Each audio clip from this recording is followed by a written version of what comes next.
अभ्यास कर बार बार लगातार, जीवन में जैसा चाहोगे वैसा बन जाओगे। जैसा कि हम सभी जानते हैं, प्रत्येक मनुष्य जो इस संसार में जन्म लेता है, जन्म के समय उसका दिमाग खाली और शरीर कमज़ोर रहता है, लेकिन धीरे धीरे चलना, बोलना, खाना, खेलना और बहुत सारी चीज़ों को सीखता है। सीखने के लिए वह बार बार अभ्यास करता रहता है और एक दिन सीख जाता है। दिमाग का विकास भी साथ साथ होता रहता है। हो सकता है इसमें किसी का दिमाग तेज और किसी का कमज़ोर भी हो, पर एक काम जो वह कर सकता है वह है बार बार लगातार अभ्यास। अभ्यास वह हुनर है जिसे जितना पॉलिश किया जाए उतना अधिक चमक देता है। बड़े बड़े हुनरमंद लोग जो उन्होंने अपने हुनर से दुनिया को चकित किया है और यह संदेश दिया है कि बार बार अभ्यास करने से वह सब पाया जा सकता है जो कुछ भी हम तमन्ना रखते हैं। शर्त बस इतनी सी है कि अपनी तमन्ना को पूरा करने के लिए अपने काम और हुनर को बार बार अभ्यास करते रहना होगा, जब तक कि उस हुनर का बादशाह ना बन जाओ। स्मॉलेस्ट मोटिवेशनल स्टोरी में आपका स्वागत है। एक छोटी सी कहानी आप सबों के लिए। एक बार राजा भोज अपने मंत्री के साथ कहीं दूर यात्रा पर जा रहे थे। कुछ दूर की यात्रा करने पर उनकी नज़र एक किसान पर पड़ी जो ऊबड़ खाबड़ जमीन पर गहरी नींद में सोया हुआ था। राजा ने बड़े अचरज से अपने मंत्री से पूछा, ऐसी ऊंची नीची कंकड़ों और पत्थरों से भरी हुई जमीन में किसी इंसान को गहरी नींद कैसे आ सकती? हम लोगों को तो थोड़ी सी परेशानी होने से नींद टूट जाती है। तो मंत्री ने कहा, महाराज, यह सब अभ्यास और परिस्थितियों पर निर्भर करता है।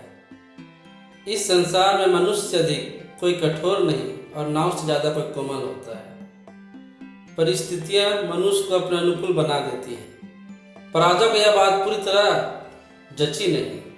राजा ने कहा, यह कैसे हो सकता है? मंत्री ने कहा, ठीक है महाराज, तब इसकी परीक्षा कर ली जाए।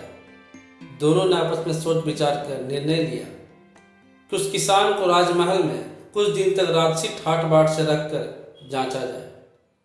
किसान को महल ले जाया गया।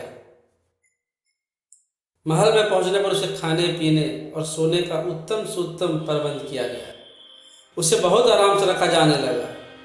इस तरह कई महीने बीत गए और किसान वैसे ही राजसी जीवन जीने का अभ्यस्त हो गया। जांच का अंतिम दिन आ पहुंचा। मंत्री ने चुपके से किसान के पलंग में बिछे गद्दे के भीतर कुछ पत्ते और तिनके रखवा दिए। राजा और मंत्री छिपकर देखने लगे कि इस बदलाव का किसान पर क्या परिणाम होता है। किसान रोज की तरह पेट भर भोजन किया और आराम करने के लिए अपने पलंग की तरफ बढ़ा। किसान सोने लगा, पर कुछ ही देर में उसने कई करवट लिए और उसे नींद भी नहीं आई। रात भर वह करवटें बदलता रहा, पर उसे किसी भी अवस्था में आराम नहीं मिली। अगली सुबह जब राजा किसान के पास गए तो किसान ने शिकायत करते हुए कहा, महाराज, गद्दे में कुछ चुभने वाली वस्तु है जिसने मेरी नींद हराम कर रखी है। मैं रात भर सो नहीं पाया। यह सुनते ही मंत्री ने कहा, महाराज, यह वही मनुष्य है जो कभी कंकड़ों पत्थरों पर धूप में सोया रहता था, पर आज इसे पलंग में बिछे रुई के गद्दे में तिनके भी चुभते हैं। यह सब केवल अभ्यास का अंतर है। अगर जीवन में कठोरता और कोमलता जैसी परिस्थितियों का सामना करना पड़े तो कुछ ही दिनों में मनुष्य उन्हीं का अभ्यस्त हो जाता है। यहाँ सीखने और समझने वाली बात यह है कि हम अपने अभ्यास से अपने तन मन को जैसा चाहें वैसा स्वरूप दे सकते हैं। परिस्थितियों के हिसाब से खुद को बदल कर उसके अनुकूल बना सकते हैं। मुश्किल कामों को सरल कर सकते हैं।